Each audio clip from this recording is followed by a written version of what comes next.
और इसी बीच रुक करेंगे बड़ी खबर का। बड़ी खबर आपको बता दें, जहां हरियाणा के मुख्यमंत्री मनोहर लाल ने पद से इस्तीफा दे दिया। इस वक्त की बड़ी खबर आपको बता रहे हैं, जहां मुख्यमंत्री मनोहर लाल ने अपने पद से इस्तीफा दे दिया है। सीएम मनोहर लाल ने सीएम पद से इस्तीफा दिया है। बता दें कि जेजेपी और बीजेपी के गठबंधन टूटने को लेकर के सूत्रों के हवाले से खबर आ रही थी और अब हरियाणा मंत्रिमंडल का सामूहिक इस्तीफा दिया गया है। दोपहर 1 बजे शपथ ग्रहण समारोह है। मुख्यमंत्री मनोहर लाल ने राज्यपाल को अपना इस्तीफा सौंप दिया है। तो बड़ी खबर आपको बता दें, जहां सीएम मनोहर लाल ने सीएम पद से इस्तीफा दिया है। सीएम मनोहर लाल ने अपने पद से इस्तीफा दे दिया है, राज्यपाल से मिलकर इस्तीफा दिया है। हरियाणा मंत्रिमंडल का सामूहिक इस्तीफा है।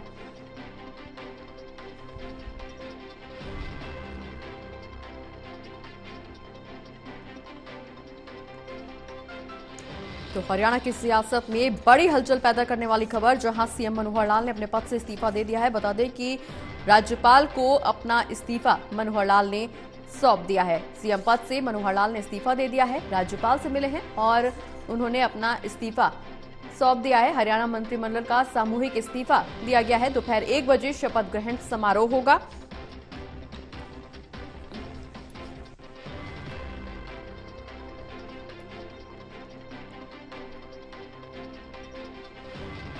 तो बड़ी खबर आपको बता दें, जहां हरियाणा मंत्रिमंडल का सामूहिक इस्तीफा दिया गया है। दोपहर 1 बजे शपथ ग्रहण समारोह है और लोकसभा चुनाव से पहले हरियाणा की सियासत में ये बड़ी हलचल देखने को मिल रही है, क्योंकि गठबंधन को लेकर के लगातार कयास लगाए जा रहे हैं और इसके बाद अब ये सीएम मनोहर लाल के मंत्रिमंडल ने इस्तीफा दे दिया है। राज्यपाल से मिलकर के इस्तीफा सामूहिक तौर पर सौंपा गया है। दोपहर 1 बजे चूंकि शपथ ग्रहण समारोह भी है, तो एक बार फिर से बड़ी हलचल हरियाणा की राजनीति में देखने को मिल रही है, चूंकि मुख्यमंत्री मनोहर लाल ने सीएम पद से इस्तीफा दे दिया है। मनोहर लाल ने अपने सीएम पद से इस्तीफा दे दिया है।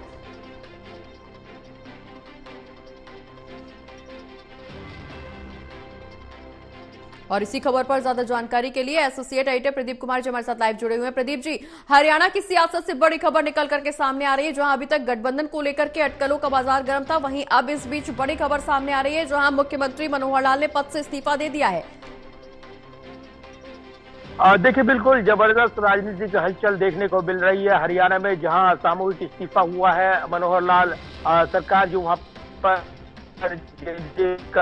जेजेपी के साथ गठजोड़ तोड़ने के लिए ये तमाम कवायद की जा रही है। ये कहा जा रहा है क्योंकि वहां उम्मीदवारों का चयन करना है लोकसभा के लिए, और इसीलिए सस्पेंस बना हुआ है कि नया मुख्यमंत्री कौन होगा, क्योंकि मनोहर लाल ही शपथ लेंगे दोबारा या नहीं, ये अभी तय नहीं है। सूत्र ये दावा कर रहे हैं कि कोई चौंकाने वाला फैसला हो सकता है। खुद मुख्यमंत्री के तौर पर रहे मनोहर लाल लोकसभा चुनाव लड़ सकते हैं, इस तरह की अटकलें लगाई जा रही हैं। तो अभी तक ये तस्वीर साफ नहीं है। कोई नया चेहरा बीजेपी पेश करेगी यहाँ पर, जैसे नायब सैनी का नाम चर्चाओं में है, या इसके अलावा कोई चौंकाने वाला नाम होगा, या फिर खुद मनोहर लाल ही मुख्यमंत्री बने रहेंगे। फिलहाल इसको लेकर सस्पेंस बना हुआ है। लेकिन इस वक्त की बड़ी खबर मैं एक बार फिर दर्शकों को दे दूं कि जो मनोहर लाल है उन्होंने अपना इस्तीफा सौंप दिया है, राज्यपाल को उन्होंने अपना इस्तीफा दिया है। इससे पहले निर्दलियों के साथ बैठक हुई है, यानी कोई फिलहाल खतरा नहीं है बीजेपी सरकार को। जेजेपी के साथ गठबंधन तोड़ने के लिए ये कवायद की गई है। और इधर अगर देखें तो घटनाक्रम जो रहा है चंडीगढ़ में, वो काफी चौंकाने वाला रहा है, क्योंकि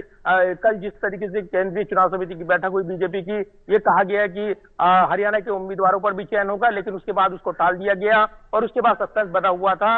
इधर जो जेजेपी के साथ गठजोड़ टूटा है बीजेपी का, उसको लेकर कांग्रेस के पूर्व मुख्यमंत्री भूपेंद्र सिंह हुड्डा का बयान आया है। एक समझौते के तहत ये हुआ है, ये आरोप लगाए गए हैं, यानी चुनाव है लोकसभा का और फिर विधानसभा का, इसलिए कवायद की जा रही है। तो फिलहाल घटनाक्रम बदला हुआ है हरियाणा की राजनीति में। बड़ा अपडेट यह है कि मनोहर लाल ने अपनी कैबिनेट के साथ इस्तीफा दे दिया है। नई कैबिनेट अब यहाँ पर आएगी हरियाणा में। उसका शपथ ग्रहण 1 बजे होना है चंडीगढ़ में, वो तैयारियां पूरी हो चुकी हैं। लेकिन मुख्यमंत्री के तौर पर क्या मनोहर लाल ही वापसी करेंगे या फिर कोई चौंकाने वाला नाम होगा, इसको लेकर फिलहाल सस्पेंस बना हुआ है। तस्वीर साफ होने में बिल्कुल प्रदीप जी, सस्पेंस हालांकि बना हुआ है, लेकिन लोकसभा चुनाव में भी अब बहुत ज्यादा समय नहीं बचा है। कयास ये लगाए जा रहे थे कि अब से 2-4 दिनों में ही कहीं ना कहीं चुनाव की तारीखों का ऐलान हो जाएगा, लेकिन चुनाव की तारीखों से पहले ये हरियाणा की सियासत में बड़ा फेरबदल दिखने को मिल रहा है, जो कि पहले गठबंधन को लेकर के अटकलें लगाई जा रही थी, गठबंधन के टूटने की खबरें भी सामने आ रही हैं। अब मुख्यमंत्री ने अपने पद से इस्तीफा दे दिया है। चर्चा इस बात की भी है कि मुख्यमंत्री शायद मनोहर लाल दोबारा से बनेंगे या किसी नए चेहरे को यहां पर सामने लाया जा सकता है बीजेपी की तरफ से। बीजेपी की अगर बात करें तो बीजेपी हमेशा नए चेहरों को लेकर के कभी ना कभी सरप्राइज देने के मूड में हमेशा चर्चाओं में रही है। तो ये जो सियासी समीकरण में बदलाव देखने को मिल रहे हैं, उससे लोकसभा चुनाव पर क्या इंपैक्ट पड़ सकता है? देखिए, बिल्कुल बीजेपी एक बदली रणनीति के साथ हरियाणा के इस मुकाबले को ले रही है, क्योंकि जिस तरीके से कांग्रेस का और आम आदमी पार्टी का गठजोड़ हुआ है लोकसभा चुनाव को लेकर, और उनके सिटिंग सांसद ब्रिजेंद्र सिंह ने हिसार से जो इस्तीफा देकर कांग्रेस ज्वाइन की है, उसके बाद समीकरण बदले हैं और बीजेपी जेजेपी का गठजोड़ चुनावी टाइमिंग के दौरान टूटेगा, ये पहले से कयास लगाए जा रहे थे और लोकसभा चुनाव का पड़ाव सामने है। ऐसे में ये समझौते के तहत हुआ है, ये कांग्रेस आरोप लगा रही है। तो ये इसके पीछे छिपा हुआ समझौता है, क्योंकि अलग अलग ऊपर चुनाव लड़ना इसकी मंशा है। ये भी कहा जा रहा है कि जेजेपी के कुछ विधायक पाला बदल सकते हैं, तो जेजेपी के सामने अपनी राजनीतिक साख को बचाने की चुनौती है। ये कहा जा रहा है दुष्यंत चौटाला एक प्रेस कॉन्फ्रेंस करेंगे, औपचारिक तौर पर जानकारी देंगे इस गठबंधन को लेकर, लेकिन कहीं ना कहीं तस्वीर साफ हो गई है कि सामूहिक इस्तीफा और जिस तरीके से अब नई सरकार का गठन होना है, तो अब ये जो निर्दलियों का गठजोड़ है और उसके सहारे बीजेपी सरकार एक बार फिर हरियाणा में बनेगी। विधानसभा चुनाव तय समय पर होंगे, कहा जा रहा है। इस बीच ये कवायद की गई है और इसीलिए नए चौंकाने वाले नाम अब लोकसभा चुनाव के लिए उम्मीदवार के तौर पर हरियाणा में देखने को मिलेंगे, जिसमें खुद मनोहर लाल का नाम भी शामिल बताया जा रहा है कि वो लोकसभा चुनाव के लिए उम्मीदवार हो सकते हैं। इस तरह की अटकलें लगाई जा रही हैं। तस्वीर निश्चित तौर पर, चूंकि 2 पर्यवेक्षक भेजे गए हैं बीजेपी की ओर से, अर्जुन मुंडा और तरुण चुग, तो ये सस्पेंस बना हुआ है। फिलहाल तस्वीर कुछ ही पलों में साफ हो जाएगी। बिल्कुल प्रदीप जी, तस्वीर हालांकि कुछ ही पलों में साफ हो जाएगी, तो अब नजर बनाए रखिए पूरी खबर पर। हम एक बार फिर से लौटेंगे प्रदीप जी आपके साथ, लेकिन इस बीच चंडीगढ़ से हमारे साथ हमारे एसोसिएट एडिटर अनिल कुमार जी भी फोन लाइन पर जुड़ गए, उनका रुख कर लेते हैं। अनिल जी, जिस तरह से हरियाणा मंत्रिमंडल का सामूहिक इस्तीफा दिया गया है, दोपहर 1 बजे शपथ ग्रहण समारोह है, मुख्यमंत्री मनोहर लाल ने अपने पद से इस्तीफा सौंप दिया है। इसके बाद बड़ी हलचल, राजनीतिक हलचल हरियाणा की सियासत में देखने को मिल रही है। क्या कुछ और फेरबदल संभव हो सकता है? जी, हरियाणा मंत्रिमंडल की बैठक के बाद सामूहिक इस्तीफा दिया गया है और उसके बाद जो है मुख्यमंत्री राज्यपाल निवास गए हैं, उनके साथ गृह मंत्री भी साथ थे और मुख्यमंत्री ने अपना इस्तीफा सौंप दिया है। और अब दोबारा लग रहा है कि मनोहर लाल खट्टर ही सीएम बनेंगे, क्योंकि बीजेपी के पास धर्म संकट था कि दुष्यंत चौटाला को बर्खास्त किया जाए या फिर वो इस्तीफा दें, कैसे किया जाए। इससे बीजेपी ने ये अच्छा समझा कि क्यों ना मंत्रिमंडल का पूरा जो है सामूहिक इस्तीफा दे के और मुख्यमंत्री राज्यपाल को इस्तीफा दे दे और दोबारा से जो है मंत्रिमंडल का गठन हो। और जो सूत्र बताते हैं कि जो जेजेपी के कई विधायक वो भी बीजेपी के साथ हैं और इसके साथ निर्दलीय विधायक भी हैं और पहले जो है जो विधायक दल का नेता चुना जाएगा और उसके बाद जो है मुख्यमंत्री पद की ओथ होगी। और ये देखना है कि मुख्यमंत्री अकेले मुख्यमंत्री की ओथ होगी या दूसरे भी मंत्री बनाए जाएंगे। और 1 बजे के करीब जो है, अभी तक सूत्र बता रहे हैं कि मंत्रिमंडल जो है मुख्यमंत्री जो है शपथ ग्रहण कर सकते हैं। अनिल जी, इस दौरान विपक्ष की तरफ से लगातार इस तरह के बयान भी सामने आ रहे हैं कि सोच समझ के समझौते के तहत इस तरह के घटनाक्रम को रचा गया है और जिस तरह से तस्वीरें निकल करके सामने आ रही हैं, जैसे कल जेपी नड्डा से मिलने पहुंचे थे दुष्यंत चौटाला और आज अमित शाह से मिलने का भी उनका प्रोग्राम था, मुलाकात की चर्चा सामने आ रही थी। ये बयान जो विपक्ष की तरफ से दिए जा रहे हैं वो कहीं ना कहीं आधार लेते हुए नजर आ रहे हैं कि ये वाकई सोच समझ के समझौते के तहत इस घटनाक्रम को आकार दिया गया है। जी बिल्कुल, क्योंकि दुष्यंत चौटाला भी अपना प्रेशर बना रहे थे, जो टिकटें मांग रहे थे और कहीं ना कहीं बीजेपी को लगा कि ये प्रेशर बनाया जा रहा है। और आपको पता है कि बीजेपी किसी का भी प्रेशर बर्दाश्त नहीं करती है। आपने देखा होगा कि पहले भी कई राज्यों के चुनाव हुए हैं, वहां जो है जिनकी उम्मीद थी मुख्यमंत्री बनने की वो सभी दरकिनार कर दिए गए और दूसरों को मुख्यमंत्री बनाया गया। और आज भी जो है जिस तरह से दुष्यंत चौटाला प्रेशर बना रहे थे लोकसभा चुनाव की सीटों के लिए, तो बीजेपी ने समझा क्यों ना ये दोबारा से मंत्रिमंडल का गठन किया जाए और जेजेपी से छुटकारा पाया जाए। तो बीजेपी के सामने एक धर्म संकट था कि कैसे उसको दुष्यंत चौटाला को बर्खास्त किया जाए या वो इस्तीफा दे।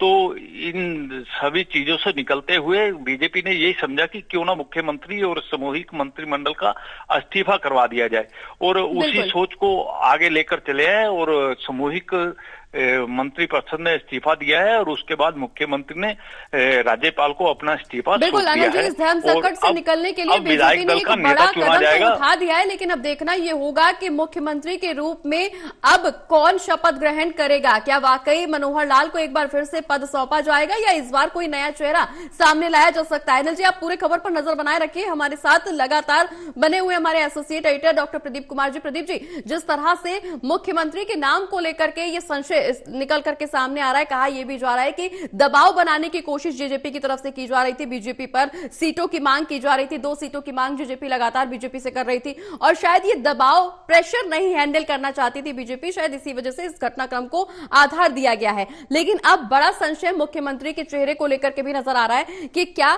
मनोहर लाल ही आगे वाले समय में, आने वाले समय में सरकार का नेतृत्व करेंगे, राज्य में आगे नेतृत्व करते हुए नजर आएंगे, या कोई नया चेहरा इस बार बीजेपी की तरफ से लाया जा सकता है? देखिए, बीजेपी चौंकाने वाले फैसलों के लिए जानी जाती है और जिस तरीके से उन्होंने कई दिग्गज नेताओं के टिकट काटे हैं, हमने लोकसभा चुनाव के मुकाबले में देखा है कि कई उम्मीदवारों का टिकट कट गया है। ऐसे में सस्पेंस बना हुआ है। जो घटनाक्रम हो रहा है हरियाणा में, निश्चित तौर पर एक बड़ी राजनीतिक रणनीति की ओर इशारा कर रहा है और बीजेपी इसका जिस तरीके से उस सूत्रधार बनते हुए पटकथा लिखती नजर आ रही है, वो साफ तौर पर बयान कर रहा है कि कहीं ना कहीं जो बीजेपी जेजेपी गठबंधन और सीट शेयरिंग का फार्मूला वो तय नहीं हुआ है। ऊपरी तौर पर ये लग रहा है, लेकिन अंदरूनी क्या चर्चा हुई है और अंदरूनी क्या सहमति बनी है, इसका इशारा कांग्रेस ये आरोप लगा कर रही है। पूर्व मुख्यमंत्री भूपेंद्र सिंह हुड्डा ने कहा भी है कि ये समझौता हुआ है कि कैसे अलग हुआ जाए, क्योंकि ये अलग होकर चुनाव लड़ना और उसकी रणनीति के तहत यहाँ पर जो एक कॉम्बिनेशन बनकर उभरता है उसको यहाँ पर चोट पहुंचाना, ये मकसद रहा होगा और शायद ये आरोप लगाए जा रहे हैं। तो ये जरूर है कि एक रणनीतिक तौर पर अगर देखें तो ये ऊपरी तौर पर दिखाई दे रहा है, बीजेपी जेजेपी गठबंधन अलग हो गया है, एक बार फिर से बीजेपी सरकार बनेगी तो मुख्यमंत्री के चेहरे को बदला जाएगा या नहीं, ये बड़ा सस्पेंस बना हुआ है, क्योंकि बीजेपी चौंकाने वाले फैसलों के लिए जानी जाती है। पर्यवेक्षकों को जिस तरीके से भेजा गया है, ये एक बड़ा इशारा हो रहा है कि विधायक दल की बैठक में किसको चुना जाएगा, क्या मनोहर लाल को कमान दी जाएगी। हालांकि वो योग्य उम्मीदवार के तौर पर और जो उनका कार्यकाल रहा है उसके तौर पर एक मजबूत दावेदार है और प्रधानमंत्री के साथ उनकी जो एक रणनीतिक तौर पर जो साझेदारी है वो बिल्कुल बेजोड़ दिखाई देती है। तो ऐसे में उनको हटाकर उनकी जगह किसको लाना, हरियाणा जैसे प्रदेश में जहां राजनीतिक जो लगातार रणनीति बदलती रहती है, तो जबकि वो 10 साल के अगर अनुभव की बात करें उस पर वो खड़े उतरते हैं, तो ये तमाम ऐसे पहलू हैं जो बीजेपी को सोचने होंगे। तो फिलहाल हम ये कह सकते हैं कि 99% तो ये संभावना है कि मनोहर लाल ही मुख्यमंत्री बने रहे, लेकिन 1% भी अगर चौंकाने वाला फैसला होता है तो निश्चित तौर पर बीजेपी उसके लिए जानी जाती है और फिर आप ये नहीं कह सकते कि बीजेपी ने इसका इशारा नहीं किया था। ये जरूर है कि अभी ये सस्पेंस बना हुआ है, विधायक दल की बैठक में ये पत्ते खुलेंगे। बिल्कुल, किसके पत्ते खुलेंगे हालांकि प्रदीप जी ये देखने वाली बात होगी, लेकिन जो सोच समझ के फैसला बीजेपी की तरफ से लिया जाएगा इसको लेकर के भी कई कयास लगाए जा रहे हैं, चूंकि लगातार संभावनाएं, जिस तरह से हम चर्चा कर रहे हैं कि संभावनाएं हरियाणा की राजनीति में बदलती हुई नजर आती हैं, लेकिन अब गठबंधन को लेकर के जो अटकलें थी वो बिल्कुल साफ हो गई, गठबंधन अलग हो गया है। कितना चुनौतीपूर्ण जेजेपी के लिए भी होने वाला है लोकसभा चुनाव और उसके बाद विधानसभा चुनाव? देखिए, बिल्कुल पहले विधानसभा चुनाव से पहले मुकाबला होना है लोकसभा चुनाव का। 10 सीटों का ये मुकाबला आसान नहीं होगा और बीजेपी इसमें कई बड़ी सीटों पर परिवर्तन की योजना बना रही थी, लेकिन जेजेपी ने जिस तरीके से सीट शेयरिंग को लेकर दबाव बनाया, ये कहा जा रहा है कि यही वजह है कि ये चूंकि ये अलायंस ये स्वाभाविक अलायंस नहीं था और ये बेमेल अलायंस था, क्योंकि जिस वोट बैंक के सहारे जेजेपी यहाँ पर वो सीटें जीतने में कामयाब रही, वो दरअसल कहीं ना कहीं जाट वोट बैंक उसके हिस्से की वोट थी और कहीं ना कहीं ये छिटक कर अगर दूसरे पाले में जाता तो फिर इसका कोई मतलब नहीं रह जाता और इसलिए ये रणनीतिक तौर पर सहमति कहीं ना कहीं अंदरूनी खाने बनी है। ये सूत्र बीजेपी के और इसके अलावा अन्य नेताओं के दावा कर रहे हैं कि कहीं ना कहीं इस ओर इशारा करते हैं कि ये जो घटनाक्रम बदला है एक बड़ा राजनीतिक घटनाक्रम इसलिए भी क्योंकि इसके बाद विधानसभा चुनाव होने हैं। ऐसे में लोकसभा चुनाव की रणनीति को साधने के लिए ये पूरा एक राजनीतिक बिसात वो बिछाई गई है और इसको परखने के लिए निश्चित तौर पर अब कुछ देर बाद ही जब तस्वीर साफ हो गई है, खुद मनोहर लाल ने इस्तीफा दे दिया है अपने मंत्रिमंडल के साथ।